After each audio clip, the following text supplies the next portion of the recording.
Bom, pessoal, na aula passada a gente fez a resolução da equação do segundo grau em que o nosso coeficiente b ele era igual a zero. E aí a gente resolveu então equações do segundo grau como essas que eu destaquei aqui embaixo. Tudo bem? Então, uma coisa que é importante a gente refletir é para quais valores de c a gente resolveu aquele tipo de equação. A primeira coisa que a gente vai perceber é que na aula passada todas as vezes, em todas as equações, o nosso c era negativo. Como assim o c era negativo? Se eu olho para um dos exemplos da aula passada, onde eu tinha 4x ao quadrado menos 4 igual a zero, se a gente reparar, o nosso c é negativo, o nosso c é menos 4. E aí, só para a gente ver rapidinho, a gente escrevia isso como a faturação, utilizando a faturação do quadrado da diferença, e a gente escrevia isso como 2x mais 2 multiplicado por 2x menos 2. E aí a gente igualava a zero e dizia então que cada uma dessas parcelas tinha que ser zero. Por quê? Porque é uma multiplicação que o resultado é zero. Então, uma das parcelas tem que ser zero. E aí então a gente resolvia ela de duas maneiras. A gente separava cada uma das equações e dizia então que ela era igual a zero. Tudo bem? E a gente resolvia cada equação, determinando então o valor de x, tudo bem?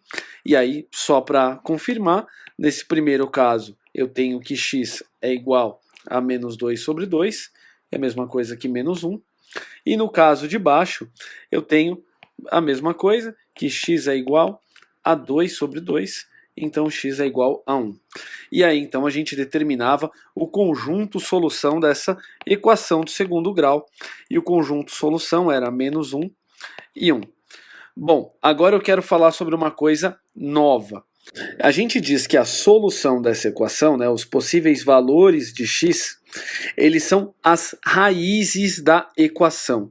Então, a palavra nova que a gente vai ter aqui é raiz da equação. E aí, quem é a raiz da equação? É o valor de x que satisfaz ela, tudo bem?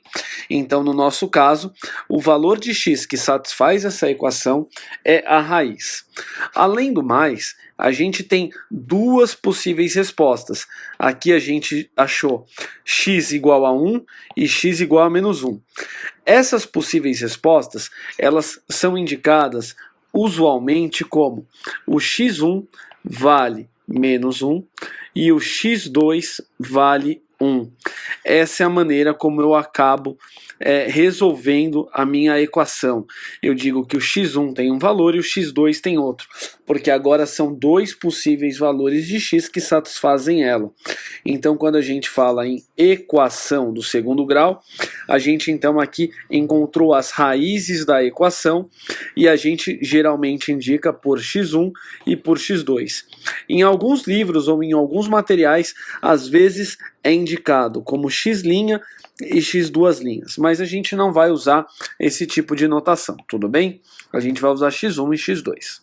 Agora, vamos falar mais uma coisa ainda sobre a aula passada. Quando a gente trabalha com uma equação do segundo grau dessa maneira que a gente trabalhou, o c não pode ser positivo. Como assim? Se o c for um número positivo, olha o que vai acontecer. Por exemplo, x ao quadrado mais 4 igual a zero.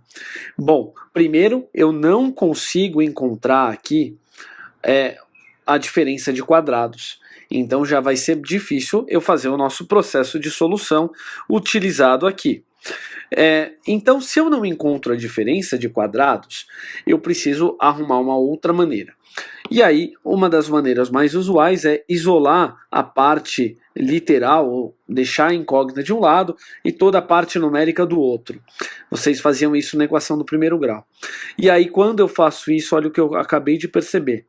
X ao quadrado igual a menos 4. Então, ele está me dizendo que um número ao quadrado está dando um resultado negativo. Isso não pode acontecer, porque a gente já sabe que todo número elevado ao quadrado, o resultado é positivo. Então a gente acabou de perceber que aqui, nesse caso específico, a solução é o conjunto vazio. Ele não tem uma solução dentro dos números reais. A gente não vai conseguir, então, resolver esse tipo de equação.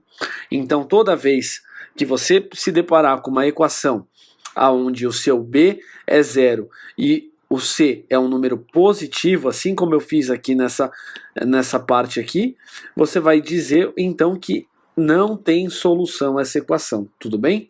Então, o que é importante a gente lembrar desse vídeo em específico é o seguinte. E então a gente precisa saber que a raiz da equação é o valor de x que a satisfaz.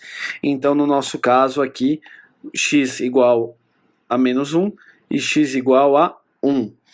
A gente sabe então que a equação do tipo ax² mais c igual a zero não tem solução quando c é positivo. E a gente viu isso aqui nessa parte de cima, aqui em roxo, tudo bem? E outra coisa é que x1 e x2 é a maneira usual da gente representar as raízes da equação, tudo bem?